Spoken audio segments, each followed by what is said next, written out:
Hello મિત્રો, સ્વાગત છે મારા બીજા વ્લોગમાં. આગલો વ્લોગ નું જોઈએ તો જોઈ આવજો ને. બ્લેક કમાન્ડો હતો, જવાનું છે હનુમાન દાદાની મૂર્તિ પાસે ને આવી જશે મિથુન. તમે જોઈ શકો છો મિત્રો, મિથુનમાં આવી જશે. કેટલા જણા છે, બધાને કરી લીધી છે એન્ટ્રી મિથુન ની અંદર. અને મિત્રો આમ જો વ્યૂ છે મસ્ત કાનો. અને આ બ્લેક કમાન્ડોની ટીમ છે મિત્રો. અમારી ટીમ હતી ને આ મહાદેવના દર્શન કરી લીધા છે. અને બીજી વારે મહાદેવના દર્શન કરી લીધા. અને પછી મિત્રો જોવો ખરા, આ વસ્તુ જોવાની છે ને, એકવાર આવજો ખરા જ તે તમે મિથુન આવવાનું ભૂલતા તો નહીં જ તે. અને મિત્રો આવી જશે પછી હનુમાન દાદાના દર્શન કરવા. ત્યાંથી આવી જાય પાદરા પુલમાં, તમે જોઈ શકો છો મિત્રો. પુલમાં આમ જો ફૂલ મિત્રો બાકા ચીકી બોલાવી છે, એની વાત જાવે દે, બહુ બાકા ચીકી બોલે હો મિત્રો.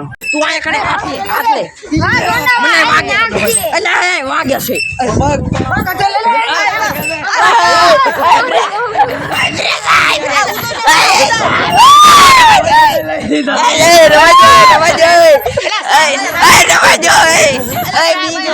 આજનો લોગ અહીંયા જ પૂરો, પછી મળું તમને ત્રીજા ભાગમાં. તો બાય બાય.